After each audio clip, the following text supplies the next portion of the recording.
pembagian kekuasaan negara. Pengertian sistem pemerintah adalah sistem pemerintahan, cara pemerintah dalam mengatur semua yang berkaitan dengan pemerintahan. Sistem ini berfungsi untuk menjaga kestabilan pemerintah, politik, pertahanan, ekonomi, dan sebagainya.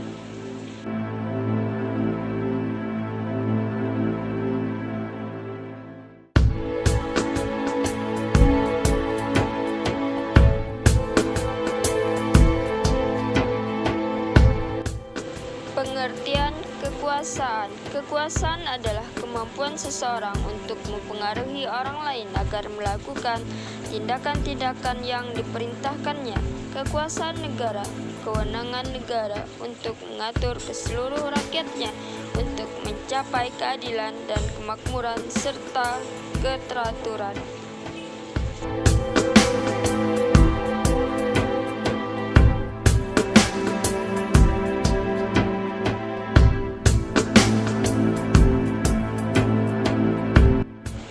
Menurut John Locke, kekuasaan negara dibagi menjadi 3 macam, yaitu kekuasaan legislatif, yaitu kekuasaan untuk membuat atau membentuk undang-undang. 2. Kekuasaan eksekutif, yaitu kekuasaan yang melaksanakan undang-undang, termasuk kekuasaan untuk mengadili setiap pelanggaran terhadap undang-undang. 3. Kekuasaan federatif, yaitu kekuasaan untuk melaksanakan hubungan luar negeri.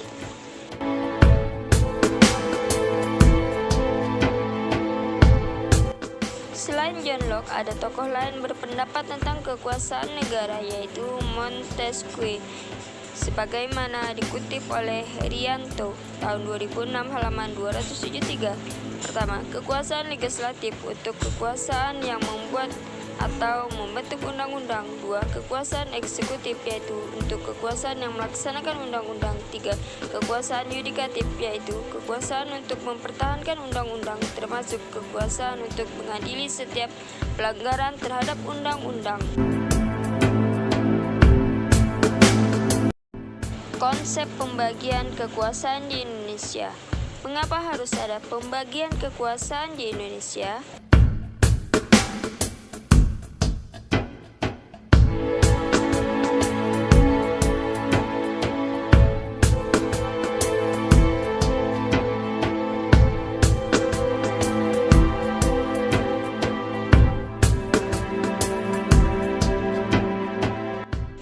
Kekuasaan negara dibagi dalam beberapa bagian, yaitu legislatif, eksekutif, dan yudikatif, tetapi tidak dapat dipisahkan. Hal ini membawa konsekuensi bahwa di antara bagian-bagian itu mungkin ada koordinasi atau kerjasama.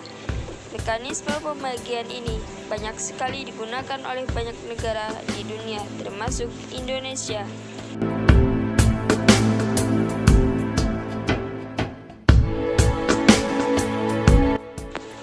Pemisahan kekuasaan.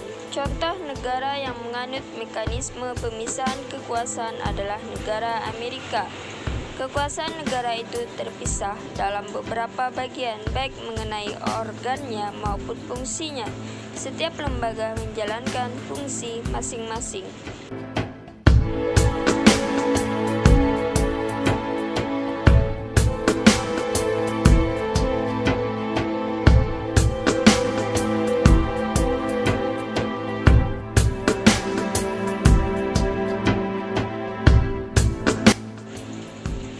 Konsep pembagian kekuasaan yang dianut Indonesia adalah pembagian kekuasaan secara horizontal, pembagian kekuasaan secara vertikal.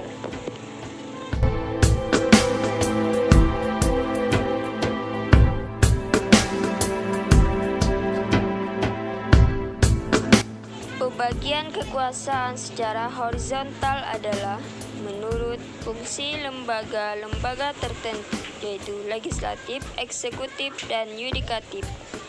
Berdasarkan Undang-Undang Dasar Negara Republik Indonesia tahun 1945, secara horizontal pembagian kekuasaan negara dilakukan pada tingkatan pemerintah pusat dan pemerintah daerah.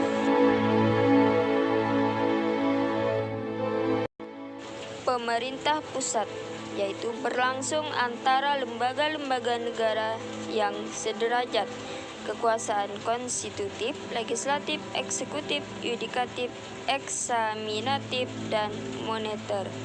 Pemerintah daerah, yaitu berlangsung antara lembaga-lembaga negara yang sederajat, yaitu antara pemerintah daerah, kepala dewan atau wakil kepala daerah, Dewan Perwakilan Rakyat Daerah atau DPRD. Pembagian kekuasaan secara vertikal, yaitu pemerintah pusat dan pemerintah daerah. Pada pemerintah daerah berlangsung pembagian kekuasaan secara vertikal yang ditentukan oleh pemerintah pusat, lahir sebagai konsekuensi diterapkannya asas desentralisasi. Diatur pada pasal 18 ayat 1 UUD Negara Republik Indonesia tahun 1945. ODA diatur dalam pasal 18 ayat 5 UUD Negara Republik Indonesia tahun 1945.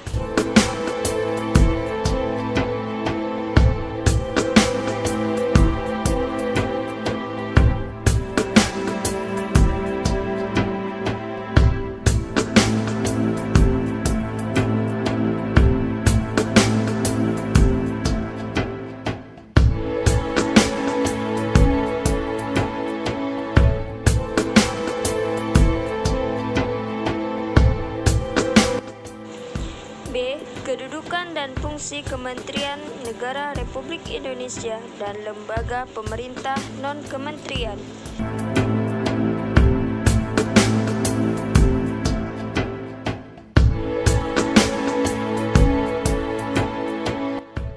Pembentuk kementerian.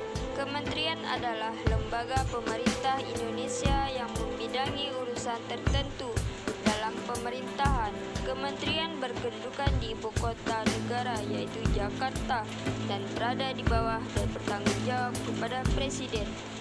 Membentuk kementerian dilakukan paling lama 14 hari sejak Presiden mengucapkan sumpah atau janji.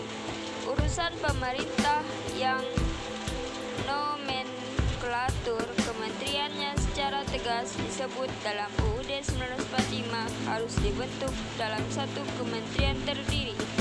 Pemisahan, penggabungan, dan pembubaran kementerian tersebut dilakukan dengan pertimbangan DPR, kecuali untuk pembubaran kementerian yang menanggulangi urusan agama, hukum, keamanan, dan keuangan harus sesuai dengan persetujuan DPR.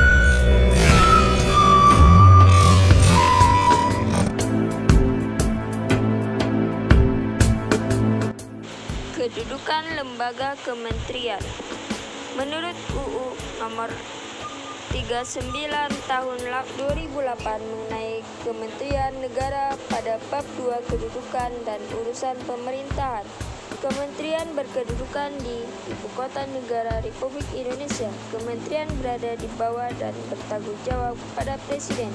Kedudukan juga tidak bertanggung pada Dewan, akan tetapi bertanggung pada Presiden untuk menetapkan politik pemerintah dan koordinasi dalam pemerintah negara. Para menteri bekerja sama atau sama lain seerat-eratnya di bawah pimpinan Presiden.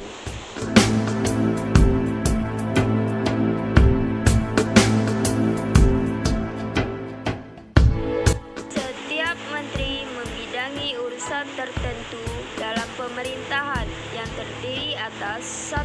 Urusan pemerintahan yang nomenklatur kementeriannya harus tegas disebut dalam UUD Negara Republik Indonesia tahun 1945, meliputi urusan luar negeri, dalam negeri, dan pertahanan. 2. Urusan pemerintah yang ruang lingkupnya disebut dalam UUD 1945, meliputi urusan agama, hukum, keuangan, keamanan, hak asasi manusia, pendidikan, kebudayaan, kesehatan, sosial budaya, ketenaga kerjaan, industri, perdagangan, pertambangan, energi, pekerjaan umum, transmigrasi, transportasi, informasi, komunikasi, pertanian, perkebunan, kehutanan, peternakan, kelautan, dan perikanan.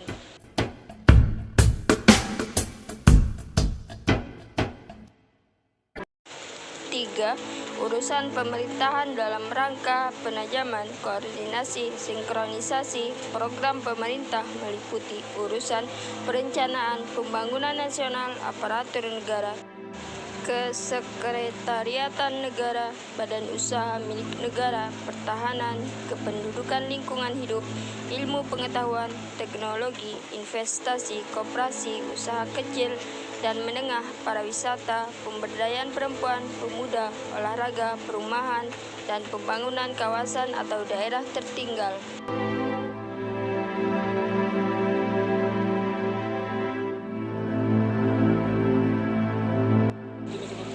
Kedudukan dan fungsi lembaga pemerintah non-kementerian. Lembaga pemerintah non-kementerian merupakan lembaga negara yang dibentuk untuk membantu presiden dalam melaksanakan tugas pemerintah tertentu. Lembaga pemerintah non-kementerian berada di bawah presiden dan bertanggung jawab langsung pada presiden melalui menteri atau pejabat setingkat menteri yang terkait.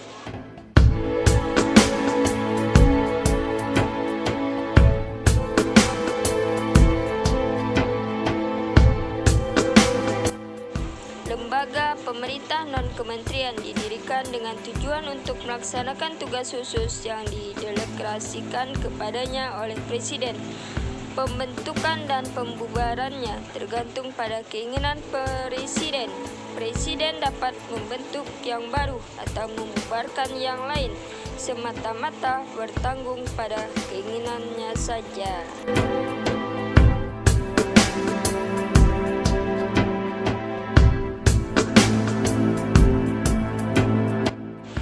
Nama-nama lembaga pemerintah non-kementerian yang ada di Indonesia.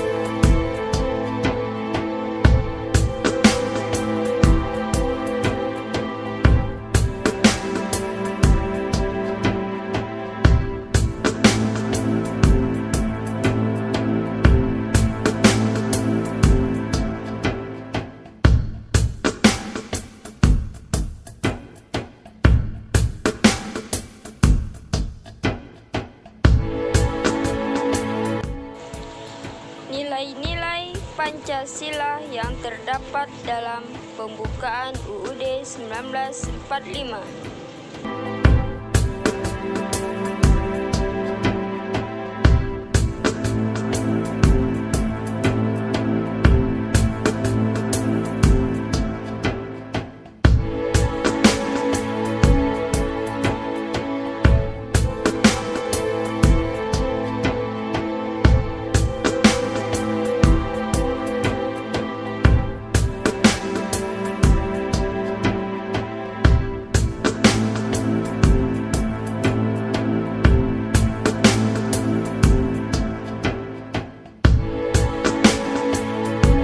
Gambar tadi menjelaskan tentang nilai sila ketuhanan yang Maha Esa.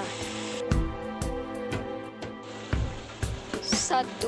Pengakuan adanya Tuhan yang Maha Esa. 2. Menjamin penduduk untuk memeluk agama masing-masing dan beribadah menurut agamanya. 3. Tidak memaksa warga negara untuk memilih agama tetapi wajib beragama. 4. Ateisme dilarang hidup dan berkembang di Indonesia. 5. Menjamin berkembang dan tumbuh suburnya kehidupan beragama. 6. Negara memfasilitasi bagi tumbuh kembangnya agama dan iman warga negara dan menjadi mediator ketika terjadi konflik antar agama.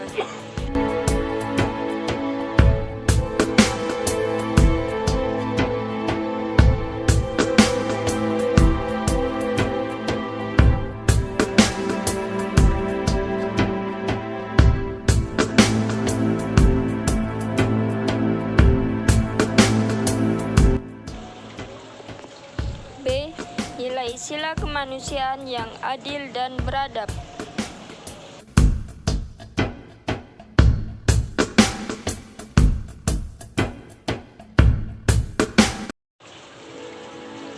Satu, menempatkan manusia sesuai dengan hakikatnya sebagai makhluk Tuhan karena manusia mempunyai sifat universal. Dua, menjunjung tinggi kemerdekaan sebagai hak segala bangsa. Hal ini juga bersifat universal. Tiga, mewujudkan keadilan dan peradaban yang tidak lemah. Hal ini berarti bahwa yang dituju masyarakat Indonesia adalah keadilan dan peradaban yang tidak fasib, yaitu perlu penelusuran dan penegakan hukum yang kuat jika terjadi penyimpangan-penyimpangan, karena keadilan harus direalisasi dalam kehidupan masyarakat.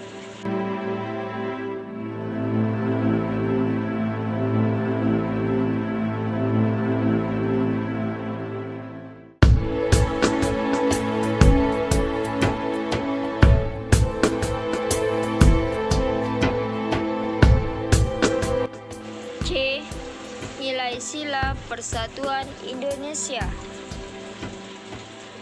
1. Nasionalisme. 2.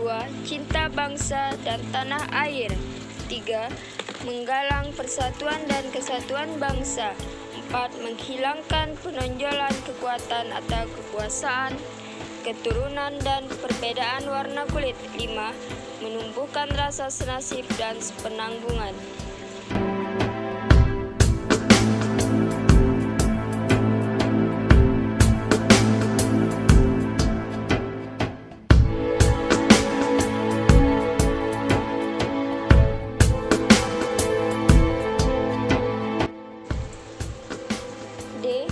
Sila kerakyatan yang dipimpin oleh hikmat kebijaksanaan dalam permusyawaratan perwakilan. 1. Hakikat sila ini adalah demokrasi. Demokrasi dalam arti umum yaitu pemerintah dari rakyat oleh rakyat untuk rakyat. 2. Permusyawaratan artinya mengusahakan keputusan secara bersama secara bulat. Baru sesudah itu diadakan tindakan bersama. Di sini terjadi simpul yang penting yaitu mengusahakan keputusan secara bulat. 3. Dalam melakukan keputusan diperlukan kejujuran bersama. Hal yang perlu diingat bahwa keputusan bersama dilakukan secara bulat sebagai konsekuensi adanya kejujuran bersama. 4. Perbedaan secara umum demokrasi di negara barat dan di negara Indonesia yaitu terletak pada permusyawaratan rakyat. Nilai sila keadilan sosial bagi seluruh rakyat Indonesia. 1. Kemakmuran yang merata bagi seluruh rakyat dalam arti dinamis dan berkelanjutan. 2. Seluruh kekayaan alam dan sebagainya dipergunakan bagi kebahagiaan bersama menurut potensi masing-masing. 3. Melindungi yang lemah agar kelompok warga masyarakat dapat bekerja sesuai dengan bidangnya.